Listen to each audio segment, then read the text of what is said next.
तो नमस्कार सर, नमस्कार, कैसे हैं? अगर कोई स्टूडेंट चाहे कि मुझे मैथ में बेटर बनना है, तो उसके लिए उसको क्या ऐसा चीज़ फ़ॉलो करना चाहिए? सबसे पहली बात ये बताना चाहूँगा कि अगर आप यहाँ पे ये सारी चीज़ों को लोगों के सामने रखने का एक हौसले के साथ जो सामने आए हैं, ये जो हिम्मत आपने दिखाई है, तो एजुकेशन कहीं न कहीं सिर्फ़ किताबों को रटना, किताबों को पढ़ना इससे नहीं होता। ज़िंदगी की क्या-क्या चीज़ें हम सीखते हैं किताबों से और किताबों से सीखने के बाद उसको अपने जीवन में कितना हम एप्लाई कर पाते हैं। तो शिक्षा वहाँ पे जाके पूर्ण होता है। शिक्षा हमको प्रैक्टिकल बनाने के लिए होता है। शिक्षा हमें अनुभव से लैस करता है। राइट।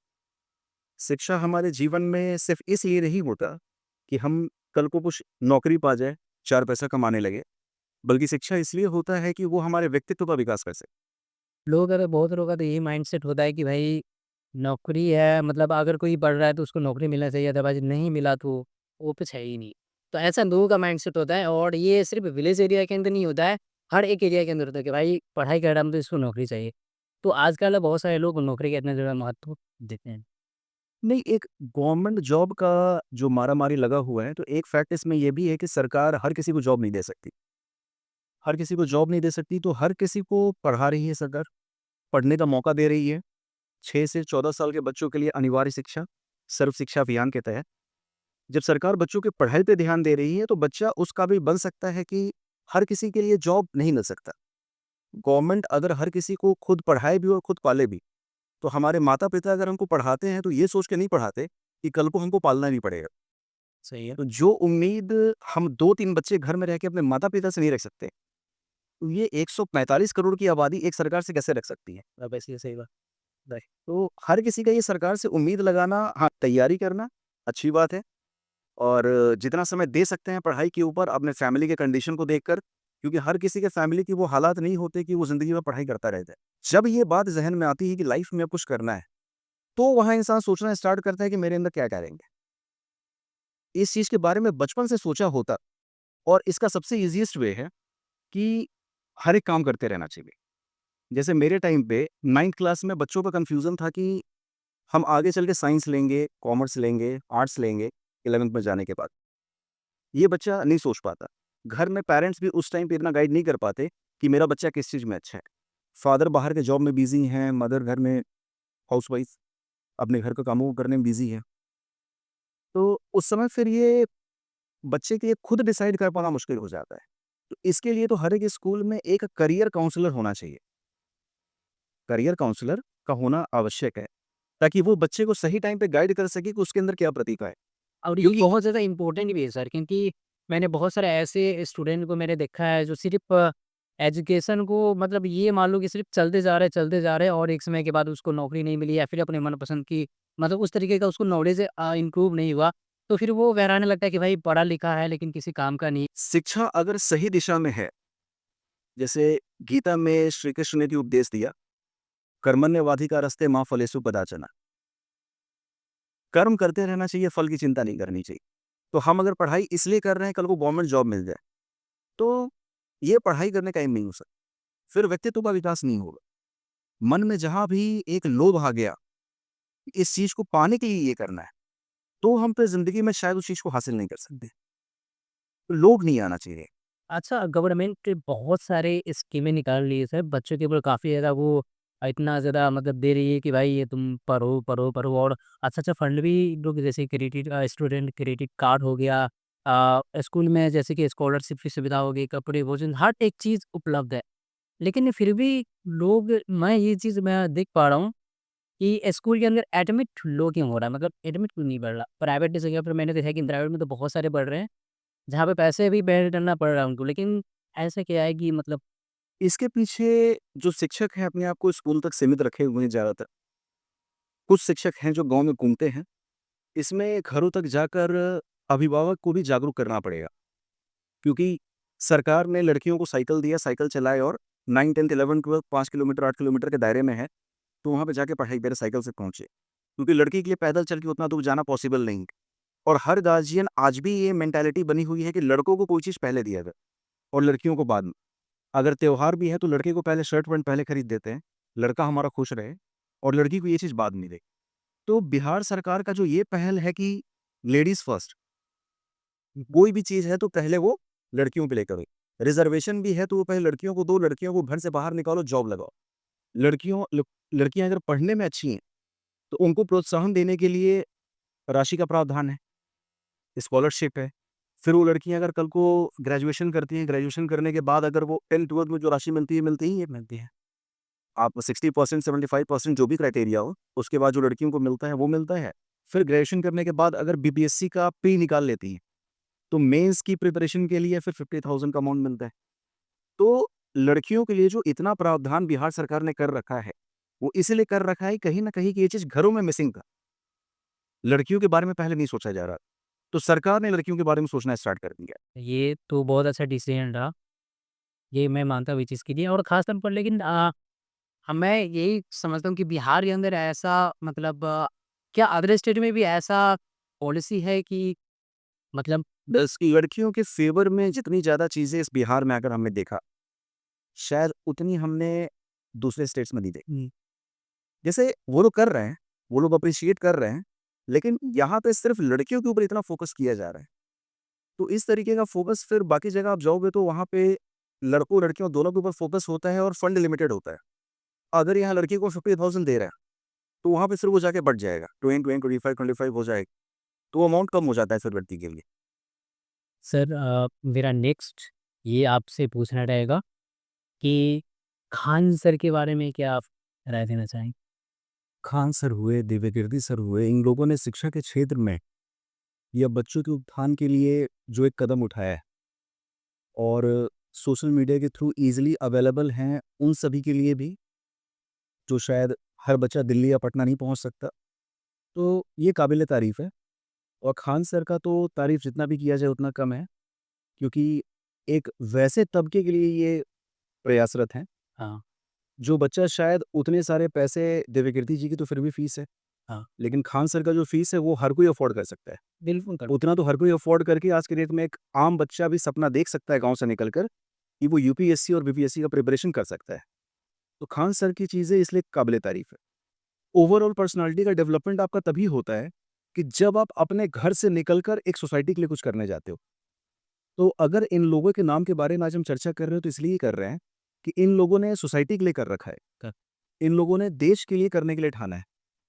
अगर ये सिंपल एक जॉब में चले जाते, तो उसके लिए बिहार या पूरा हिंदुस्तान इस बात के लिए शुक्रिया अदा करेगा कि खान सर जैसे लोगों का यूपीएससी क्वालीफाई करके वहाँ जाना नहीं हो पाया।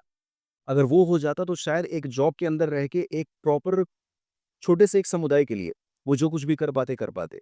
लेकिन आज के डेट में उनके पास पूरा हिंदुस्तान का 3.28 मिलियन किलोमीटर का स्क्वायर किलोमीटर का एरिया है कि वो नाप सकते हैं। खान सर को कहा जाता है कि वो दूसरे एपीजे अब्दुल कलाम हैं। हर व्यक्ति विशेष अपने आप में खास होता है। हाँ, एपीजे अब्दुल कलाम शायद दूसरा देश में नहीं हो सकता, क्योंकि जो सिंप्लिसिटी उनके अंदर थी अपने काम के प्रति, वो अचीव कर पाना शायद हर किसी के लिए पॉसिबल नहीं। तो इतना जल्दी खान सर को एपीजे अब्दुल कलाम जी से कंपेयर करना ये थोड़ा-सा गलती होगा। ये शायद ऐसा नहीं है, खान सर बहुत अच्छे व्यक्ति हैं, हाँ, लेकिन एपीजे अब्दुल कलाम ने अपनी पूरी लाइफ में जो किया देश के लिए, मिसाल मैन ऑफ इंडिया, तो उतना डेडिकेशन, उतना त्याग, वो हमने रामायण में राम का देखा, महाभारत में कृष्ण का देखा। वो त्याग हर किसी से संभव नहीं है। वो त्यागी पुरुष थे, ये था। और उस टाइम कोई भी चीज़ें फ़ेम के लिए नहीं की जाती, क्योंकि उस समय सोशल मीडिया नहीं था। अगर सोशल मीडिया होता, तो शायद उतने अच्छे इंसान ना पनप पाते।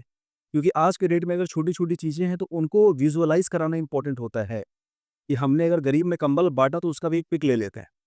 ये दिखना चाहिए कि हमने कंबल बाँटा है। बट तो दिखावा ज़्यादा है आज के टाइम पे और लोग मेहनत कम कर रहे हैं, सपने बड़े देख ले रहे हैं, चिंतित हो जा रहे हैं। कोई चीज़ अगर नहीं मिल रहा है तो उसके लिए फिर परेशान होना, डिप्रेशन में चला जाना और शहरों में आजकल एक और बीमारी फैली हुई है एंग्ज़ायटी का पिल्स। तो इंसान आज के डेट में खुद को नहीं सँभाल पा रहा है।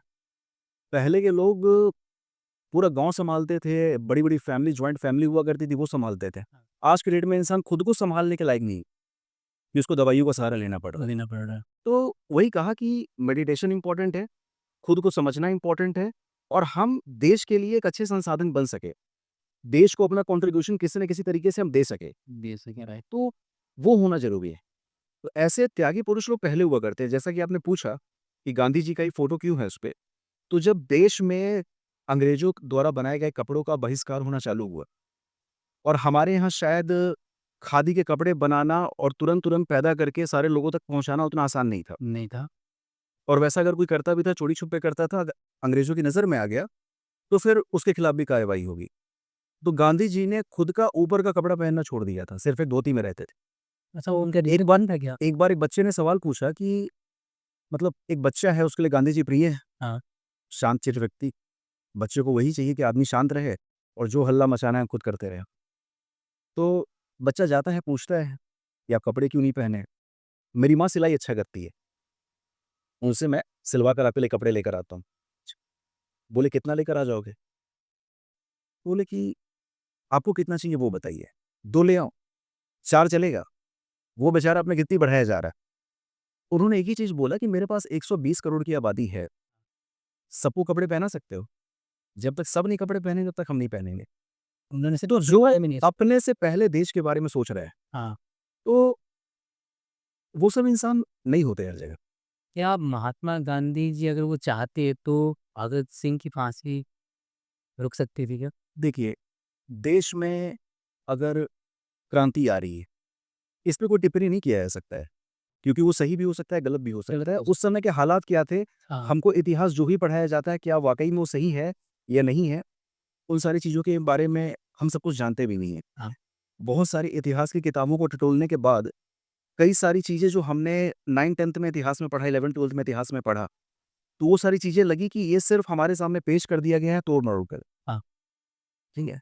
भारत का जो एक्चुअल इतिहास है, वो उन किताबों में जाकर मिलेगा, जो किताबें लाइब्रेरी के अंदर तक है। उसको निकालने की कोशिश की जा रही है। अब अध्याय भी बदले जा रहे हैं। अब देश को राणा प्रताप के बारे में बताया जा रहा है। अब देश को ये नहीं पढ़ाया जा रहा है कि मुगल शासक के बारे में तुम क्लास 8 का पूरा चैप्टर पढ़ते चले जाओ। तुम्हारे लिए ये जानना इम्पोर्टेंट नहीं कि ताजमहल किसने बनाया। हाँ, तुम्हारे लिए ये जानना इम्पोर्टेंट है कि भगत सिंह ने सैक्रिफाइस किया अपना लाइफ। हमारे यहाँ बगल के खुदीराम बोस ने सैक्रिफाइस किया अपना लाइफ। तो उनको पढ़ने में 1 लाइन मिलता है। उस हुँ, पूरे किताब में 1 लाइन मिलता है और जिन लोगों ने हमारे देश पे आके राज किया, उनके लिए पूरा एक-एक अध्याय और पूरा इतिहास का पाठ खत्म हो जा रहा है, उनकी तारीफ करते-करते। हम अकबर को महान बताते हैं अगर 10 पन्नों में, तो अशोक को महान बनाने के लिए हम 1 पैराग्राफ लेते हैं। तो ये हमारे देश का दुर्भाग्य है। लेकिन अब इसमें मैंने दे जहाँ तक देखी इम्प्रूव हो रही है। इम्प्रूव हो रहे हैं, पहले से करिकुलम बहुत चेंज होगा। क्योंकि सर हम लोग जिसमें पढ़े थे उस टाइम पे हम लोग तो वही पढ़े थे कि अकबर, बिरबल मतलब उधर ही जा रहे थे। अब हमको ये समझ में आ रहा है कि आप इस तरह की एजुकेशन परफेक्ट है। थोड़ा-सा सर हम बिहार के बारे में जानें क्योंकि हम लोग बिहार से हैं। तो बिहार के बारे में मैं आपको ये बताऊँगा कि कहा जाता है अदर स्टेट के अंदर भी मतलब कि बिहार के बाहर एक बिहारी सौ पे भारी मीन्स क्या कहना चाहेंगे आप? क्या ये रियल में सच है या फिर सिर्फ़ बोलचाल की भाषा है? तो नहीं, थोड़ा-सा ये सोच हटाना पड़ेगा कि हम बिहारी हैं। उसी की वजह से हमारा देश 28 टुकड़ों में बँटा हुआ है। सोच ये लाना पड़ेगा हम भारतीय हैं। अब ये जाति, धर्म, फिर लोकेलिटी इन सब से उठकर ऊपर आना पड़ेगा। और जब तक इनसे उठ के ऊपर नहीं आते, तब तक हमारे व्यक्तित्व का पूरी तरीके से विकास नहीं वो हुआ। नहीं। गांधी जी का अगर विद्रोह हुआ है तो कई मामलों में इसलिए भी हुआ है कि उन्होंने कभी मुस्लिम धर्म का भी पक्ष लिया। लेकिन इसीलिए उनके नाम के आगे महात्मा लगा हुआ है। महान आत्मा। एक महान आत्मा है, वो ना हिंदू है, ना मुस्लिम है, ना सिख है, ना ईसाई है। अच्छा, अच्छा। ये आपने मेरे को एक नया नॉलेज दिया कि हाँ, महात्मा लगा। महान आत्मा। मुझे नहीं पता था। और आत्मा को नहीं पता है कि वो किस जाति और किस धर्म में पैदा हुआ है। बिल्कुल राइट। ये ठप्पा यहाँ पे आके लगता है। ये ठप्पा हम किसके घर में पैदा हुए हैं, वहाँ पे आके पता चलता है कि अच्छा हम इस घर में पैदा बचपन से किसको पता है कि कौन कैटेगरी से है, कौन क्या है? उसको तो बताया जाता है ना कि भाई तुम ये हो। हो। उसको अगर ये बताया जाए कि तुम भारतीय हो और भारत देश के लिए कुछ अगर करना है, तो हमारे पास बचपन से स्कूलों में एक शपथ भी दिलवाया जाता है, pledge. India is my country, all Indians are my brother and sister, ये सारी चीज़ें जो होती, ये पूरा अपना एक पैराग्राफ है। तो आई शैल स्ट्राइव फॉर द नेशन, मतलब हम देश के लिए सारी चीज़ें करेंगे, हम भारतीय हैं, वो पन्नों में रह जाता है, वो लाइन्स में रह जाता है। लेकिन क्या हम सारे भारतीयों को अपना भाई-बहन समझते हैं? नहीं समझ जी, पाते हैं। समझ तो एक लाइन बोलना और उस लाइन को अपने लाइफ में प्रैक्टिकली फॉलो करना, बहुत डिफरेंट। इन दोनों में ज़मीन-आसमान का फ़र्क हो जाता है। सही। अगर स्कूलों में एक चेतना सत्र के समय में ही बच्चों को मोरल वैल्यू सिखाया जाए और जो जनगण मन का मतलब है, जो वंदे मातरम का मतलब है, जो वो चेतना सत्र में प्रेयर कर रहे हैं उसका उसका मतलब है, उन सारे का मतलब समझा दिया जाए उनको, वो ज़्यादा बेनिफिशियल है उनके लिए। सही बात। क्योंकि कई जगह इंग्लिश में प्रेयर हो रहा है, कई जगह संस्कृत में प्रेयर हो रहा है और 90% बच्चों को नहीं समझ में आ रहा है या समझना नहीं चाह रहे हैं या उनको कोई बताया ही नहीं। नहीं वही होता है ना कि बचपन से याद करा दिया गाय हमें दूध देती है, देती है। लेकिन गाय का दूध निकालना पड़ता है, गाय खुद से दूध नहीं देती। सही बात है। तो बच्चा रटे जा रहा है, रटे जा गाय दूध देती है, गाय दूध देती है। ये प्रॉब्लम है। रट्टू तोता बनने के बजाय हम कोई भी चीज़ सुनते हैं, समझते हैं, जानते हैं, तो एक बार उसको खुद से समझना इम्पोर्टेंट है, सोचना इम्पोर्टेंट है। क्या सच में बिहार के लोग, अभी हम पॉइंट पर बात कर रहे थे बिहार की, तो क्या सच में बिहार के जो लोग होते हैं उनमें एक अलग की क्षमता होती है कि वो किसी भी काम को बेटर तरीके से करवाने में से, अगर हम देखें तो इंडिया के अंदर अधिकतर आईएएस आईपीएस एंड और भी बड़े-बड़े पोस्ट पे हैं जो अच्छा वर्क कर रहे हैं। इतिहास के पन्नों में भी जाकर देखेंगे, तो मौर्य डायनेस्टी का पाटलिपुत्र ही राजधानी रहा राइट।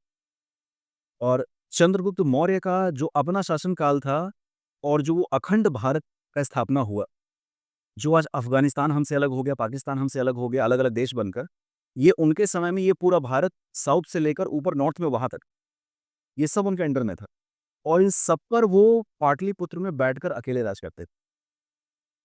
तो अगर पाटलिपुत्र आज पटना है और इस जगह पे रह के अगर उनको नीचे साउथ तक और ऊपर नॉर्थ तक राज करना पॉसिबल हो पाया, इस मिट्टी में कुछ तो ख़ास होगा। बहुत शुक्र।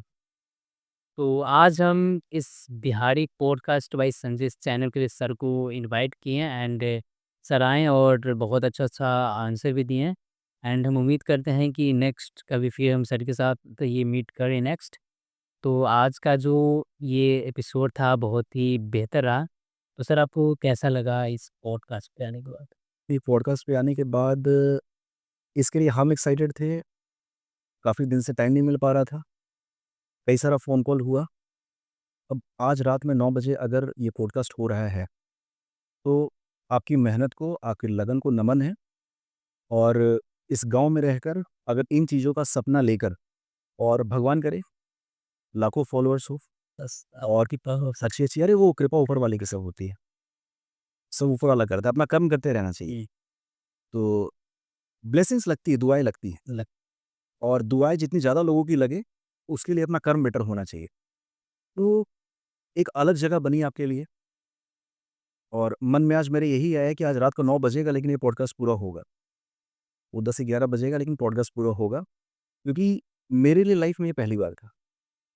रिकॉग्नाइज़ बहुतों ने किया, इससे पहले भी जहाँ पे थे वहाँ पे भी लोगों ने रिकॉग्नाइज़ किया और उसके पीछे रीज़न था कि हम लोग बचपन से ही ये एंकरिंग करना, होस्ट करना, ये सारा कुछ चलता आ रहा था। तो कभी वो मन में डर नहीं रहा कि हम ऑडियंस को फेस कैसे करेंगे और हमारे स्कूल में बच्चे भी होते थे 5-5, 6-6 हज़ार। तो उतने सारे बच्चों को और उतने सारे उनके गार्डियंस आते थे, एनुअल फेस्ट होता था, सारा चीज़, तो कॉन्फिडेंस तो बिल्डअप हो जाता था। जी। तो बोलने में नहीं रहता, बस वो होता है कि अपने ज्ञान का संग्रह कंटीन्यूअसली बढ़ाते रहना चाहिए। देंगे आप उन स्टूडेंट को ये चीज़ एडवाइस दे सकते हैं, बता सकते हैं, सजेशन दे सकते हैं जो करियर बनाने के समय में क्रैश के पीछे पड़े हुए हैं, मीन्स जीएफ के पीछे पड़े हुए हैं, या तो वो स्टूडेंट हो या फिर वो एक बिगनर्स स्टार्टअप की तरफ हो। तो आप उनको क्या एडवाइस देना चाहोगे जो अपने इंसान को अपने लक्ष्य के पीछे जाना चाहिए और लक्ष्य हमेशा बड़ा होना चाहिए। लक्ष्य कोई एक इंसान नहीं होना चाहिए। लक्ष्य अगर बनाना ही किसी एक इंसान को तो वो भगवान को बना लो, स्पिरिचुअलिटी की तरफ चले जाओ। अगर बसना है तो राधे कृष्ण के अंदर बस जाओ, बसना है तो भगवान बुद्ध के अंदर बस जाओ, उनकी सारी चीज़ों को फॉलो करना स्टार्ट कर दो। तो बसने के लिए बहुत सारी चीज़ें हैं और उसमें बसने में ये फ़ायदा है कि हमको अपने बाकी सारे कामों को करने के लिए जो एक नेचुरल स्ट्रेंथ मिलेगा, जो प्रकृति से अपने आप एक जो ताकत मिलती है ना, तो वो फिर हमको अपना काम पूरा करने में उतना लगन और सारी चीज़ें अपने अंदर आ जाती है। आज के टाइम पे कैश ज़्यादा इम्पोर्टेंट है या पावर ज़रूरी है? पहचान या पावर? कैश इसलिए इम्पोर्टेंट है क्योंकि कैश के साथ ही पावर आता है। ये देश का दुर्भाग्य है कि कैश के साथ ही पावर आता है। लेकिन अपने व्यक्तित्व को इतना ऊपर उठा देना चाहिए कि जिनके पास कैश है, जिनके पास पावर है, तो वो आपके लिए वेट करें। मैंने ये चीज़ देखा है सर, या तो थाना हो या तो बैंक हो। अगर एक गरीब जाता है और उसका वो लगातार 10 दिन जा रहा है किसी काम के लिए, और उसका काम नहीं हो पा रहा है, और वो हल्का-सा चिल्ला जाए, तो पुलिस को बुला दिया जाता है। लेकिन उसी जगह पे एक पैसे वाले चला जाए, तो वो थप्पड़ भी लगा दे, तो वो बात को सेलेक्ट किया जाता है। मीन्स ये कैश बहुत ज़रूरी है, और कैश सिर्फ़ पैसा नहीं है, बल्कि वो एक यंत्र भी है। तो मैं ये चीज़ को मानता हूँ कि भाई पैसा तो ज़रूरी है। कैश आज के टाइम पे किसी भी काम को करने का एक मैकेनिज़्म बन चुका है। वो एक ऐसा तरीका बन चुका हुआ है कि हम अगर गलत हैं तो अपने आप को सही साबित कर सकते हैं। कर सक लेकिन हम अगर अपनी जगह सही हैं, हम अगर अपने आप को एडुकेटेड रखे हुए हैं, तो फिर शायद कैश की ज़रूरत हर बार ना पड़े। और आज के टाइम पे यूट्यूब है हाँ, और कोई एक ज़मीन का विवाद फँस गया या फिर कोई भी मसला होता है, उसके बारे में एक अगर ज़मीन खरीदने जा रहे हो तो आपको नहीं पता है कि हम किन-किन मामलों में फँस सकते हैं। तो उसके लिए काफ़ी वीडियोज़ हैं, वो आप देख कर जाओ वहाँ से और वहाँ से देख के जाने के बाद फिर आपके साथ कोई छल हो या धोखा हो, वो नहीं हो सकता। नहीं ब ज़मीन के मामलों में ज़्यादा होता है। तो आज के डेट में ट्रांसपेरेंसी तो नहीं आ पा रही, क्योंकि ट्रांसपेरेंसी अगर आ जाएगी तो फिर तो देश ही क्या रह जाएगा, फिर राम-राज आ जाएगा। तो राम-राज तो अभी नहीं आने वाला। ट्रांसपेरेंसी नहीं आएगी, उसके लिए अपने आप को डे बाय डे एजुकेट करना पड़ेगा और अपने एजुकेशन का यूज़ करके अपने सारे कामों को आसान करना बनाना होगा। या अपने एजुकेशन का इस्तेमाल करके आप और दूसरे कितने लोगों के लिए उनका आसान बन सकते हो, उनका काम आसान कर सकते हो, इसके बारे में सोचना पड़ेगा। So thank you so much कि सर के साथ आज बात करके बहुत अच्छा लगा। So thank you sir. आगे करिए अपने यहाँ पे आएँ।